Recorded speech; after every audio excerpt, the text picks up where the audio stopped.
Welcome to Warthunder Duel Academy. Today, we're diving into the second fight from the same tournament. If you missed the first part, check out the link right here. Once again, we're flying the Yak 1B, and just like last time, my rival chooses a low pass for the opening engagement. Our goal? Stay below him and control the energy game. After the first merge, our speed is high, perfect for an aggressive pull. This allows me to gain a better position as we go into the second merge. The fight transitions to vertical maneuvers, but here's where I make a big mistake. I didn't pull the stick hard enough, and that cost me. As a result, my adversary secured a better angle and was in a position to fire. Meanwhile, I had no shot opportunity in return.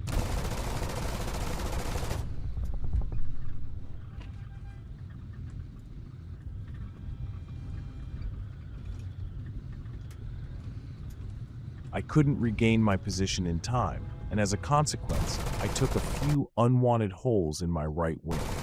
My opponent could have punished me even more, but fortunately, I started turning the tide. Now, I'm finally gaining some ground, and he can't land his shots anymore. Both of us have bled energy, shifting the fight from vertical to a horizontal turn battle. From my previous engagement, I know I can hold my horizontal maneuver better. As you can see, I have some extra speed, which I'm converting into a better position by pulling harder on the stick. For the Yak 1B, the optimal turning speed is around 300 kilometers per hour. In a two-circle fight like this, maintaining the best turn rate is critical. That means optimal speed management and minimal control inputs.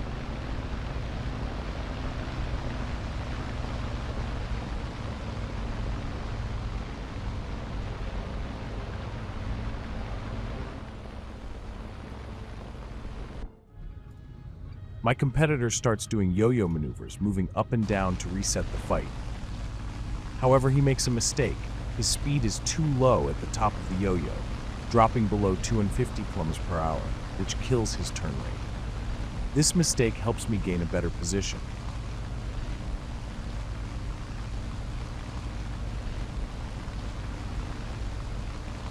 But at the same time, my engine starts overheating. So I switch to manual engine control and open the radiators.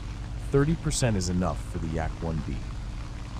Two-circle fights are tests of endurance. You need to stay hyper-focused, managing speed, dodging obstacles, keeping an eye on engine parameters, and avoiding unnecessary control inputs. My strategy? Use rudder pedals while keeping the ailerons and elevator as stable as possible. I notice my challenger is pulling too hard on the stick, which is slowly giving me an advantage with every turn.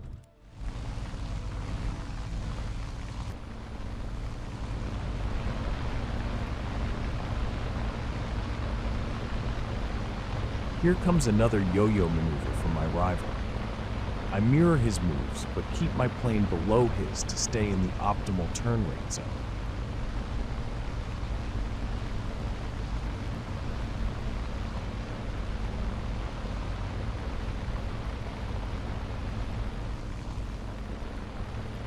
I spot an opportunity to fire.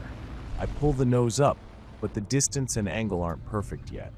However, I've now secured the ideal position on my opponent's 6 o'clock.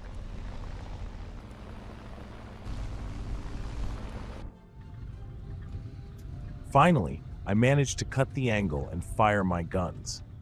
My rival's plane loses too much speed and falls into a spin. I quickly deploy flaps and reduce engine power to maintain control at this critical low speed.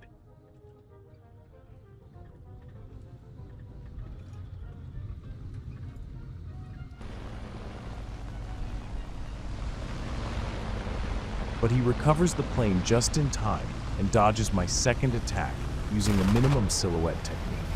Well played. In the final phase of my maneuver, I use flaps to stay right on his tail. It's crucial to monitor speed, as the Yak 1B loses flaps above 350 kilometers per hour.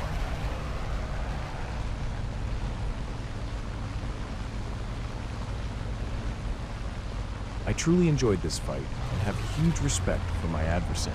He did a fantastic job, Just a few small tweaks could have turned the tide in his favor.